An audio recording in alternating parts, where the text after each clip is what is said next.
Isang mapagpalang umaga naman po ng linggo, mga sambayan karerista at masugid natin mga taga-subaybay. Tayo po'y himpapawid naman mga Kelos TV para muling ilatag sa inyo ang aking mga giya sa araw na to, June 2, 2024, linggo, kung saan meron 12 kalahok na pangarera at ito'y magsisimula po ng mas maagang alas 2 ng hapon. Makapal-kapal po ang pagkaka-line up at may kahirapan din po. Ngayong araw na rin po ito ay idaraos ang 17th Manila Horsepower Anniversary o Racing Festival. Kaya halina po, samahan niyo na po ako at tayo magsimula na rin. Salamat po. Karera numero 1, start time is 2 o'clock p.m., distance 1,400 meters. Ito po isang class 4, group 16 to 21 split. At ito po ang Napoleon Magno Trophy Race kung saan meron po tayo ditong 13 kalahok. Start po ito ng first winner take all, races 1 to 7. Ating pong piling pang primera rito yung numero 5 Lucky Strike. Napapanubayan po ni L.A. Aguila. Samantalang panigundon po natin pila yung numero 3, Maasahan ni JT Pabilik. At panersera natin yung malyamadong numero 2 na Jubilum. Karera numero 2, start po ng first pick 5, races 2 to 6, distance 1,600 meters. Ito po ang Manila Horsepower Stakes Race 1. At ito po ay may post time na 2:35 p.m. May 7 kalahok po dito. Ang ating pong pampremera rito, yung kalahok numero 1 Stolen Ola ni J. Eguse na may angkin tuling. Panigunda naman po natin dito yung kalahok numero 4 Hakim na papatnubayan po ni Patty Dilema. Kaya para dito po sa karera numero 2, pili po natin numero 1 Stolen Ola pampremera. Panigundo yung numero 4 Hakim. Karera numero 3, ito po yung start ng pick 6, races 2 to 8, distance 1,400 meters. Ito po ang Manila Horsepower Club Don Juan de Manila Trophy Race. Isang class 4, group 16 to 21 split. At meron po tayo ritong 12 kalahok. Atin pong napipisil pampremera rito yung kalahok numero 9 Feel the Burn na papanubayan po ni si L. Alvin Kula, isa pong imported horse. Panigunda naman natin yung numero 3 Matikas ni RC Zone, another imported horse, may angkin remate. At panersera natin yung dibanderang numero 8 Distant Thunder ni JT Sarate. Kaya para sa karera numero 3, pampremera numero 9 Feel the Burn, panigundo numero 3 Matikas, at panersera yung numero 8 Distant Thunder. Karera numero 4, start ng second winner take all, races 4 to 10. Ito po ang Manila Horsepower Stakes Race 2. May distansyang 1,600 meters, full gate, 14 entries. Ang atin pong piling pampremera yung couple entries numero 6, You Never Know Celebrity na kapwa parehas na may angkin remate.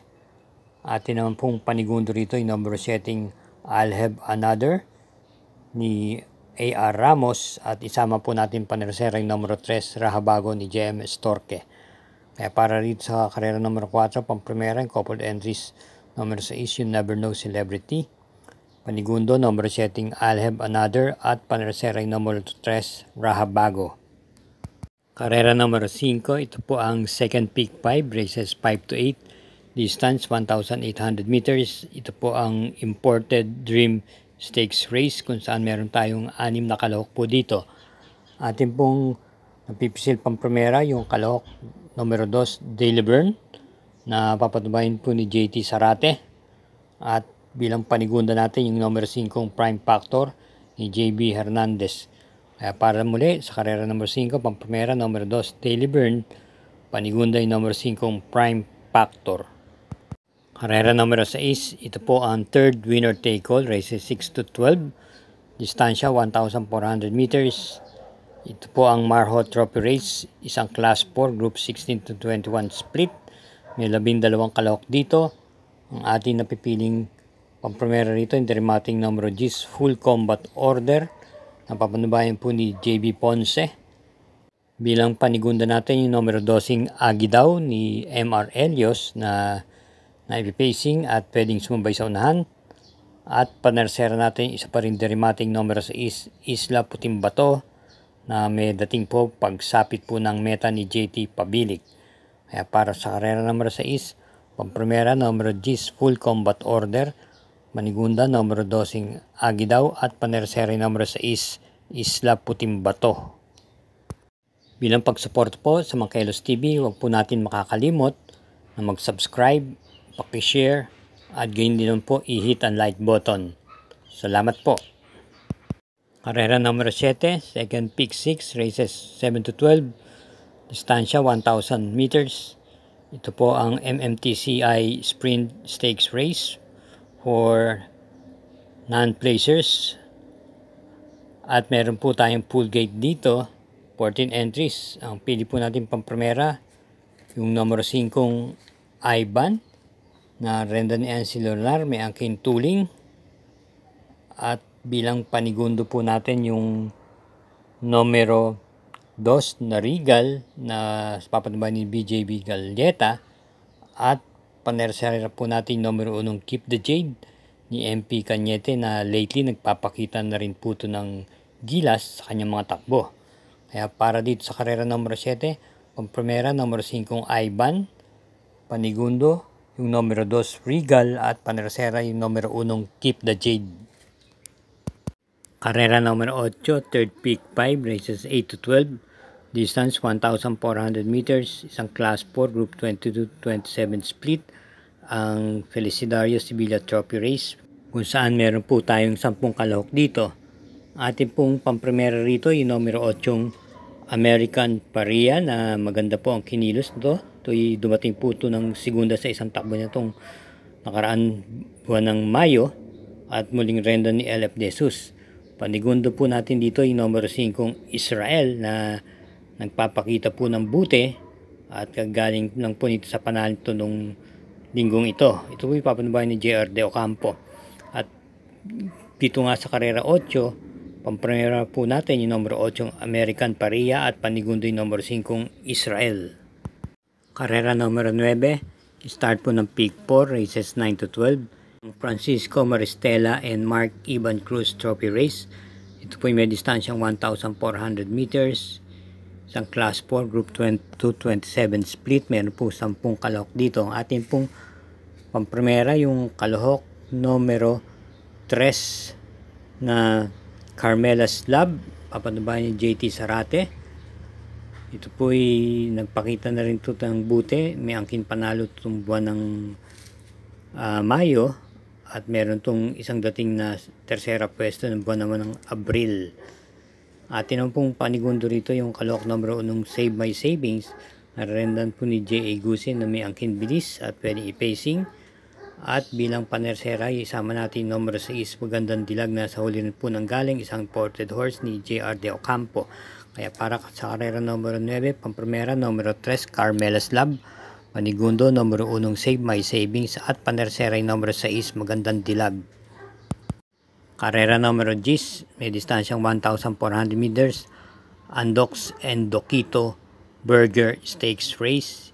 May 14 entries po, pool gate, may distansyang 1,400 meters, ang class 4, group 28 to 33. At ang ating pong pili dito, pampremera yung kalahok numero 8, Charm Campaign, na may kakoupled entries na Diamond Heart. Charm Campaign, ito yung kagaling po sa panalo itong linggong ito, at muling rendan JB Bakaykay. Panigundo po natin dito yung veterano na sa laban numero 7, Elegant Lady, na isa rin deremate ni JPA Guse. At isama po natin panersera yung numero 11, Graceful Gift, na isang imported horse. Kaya para dito sa karera numero 10, pampremera numero 8, Charm Campaign, panigunda yung numero 7, Elegant Lady, at panersera yung numero 11, Graceful Gift. Karera numero 11, penultimate race, distance 1,400 meters, Silver Bullet Production Trophy Race. Dito po ay merong siyam nakalahok dito. Ang ating pong piling pampremera, yung coupled entries numero 5, Open Billing, Prime Billing, na Kappa Pares de Rimate, at renda ni Pati Dalema E. Abreya. At bilang panigundo naman yung numero 7, Uticus, na si JT Zarate po ang mamamatnubay. Kaya para dito sa karera numero 11, pampromera yung couple entries numero 5 open billing, prime billing. Panigundo yung numero setting Eutychus. Karera numero 12, penultimate race. Ito po ay may distansyang 1,400 meters. Ang Field Tubo Trophy Race with 13 entries. Ating pong pampromera yung kalahok number setting Gents Had Enough. Gamay po ni PM Cabalejo.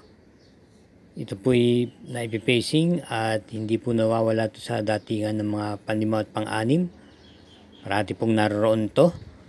At ang ating pong panigundo naman dito ay nagbabalik pistang number 1 player Andre ni JT Zarate. At bilang panersera po ay isama po natin yung numero 5 mabuhay ni AR Villegas. Kaya muli dito sa karera numero 12, pampremera number setting Gents Had Enough, panigundo numero 1 player Andre at panersera yung numero 5 mabuhay. Mga bayang karista, naway pala rin po tayo, medyo may kahirapan po ang pagkaka-line up. Pero hinay-hinay lang po tayo sa ating paglilibang. Yun tama lang po. At ganyan din pakaiingat po tayo sa ating pag-uwi. Good luck at thank you again for watching.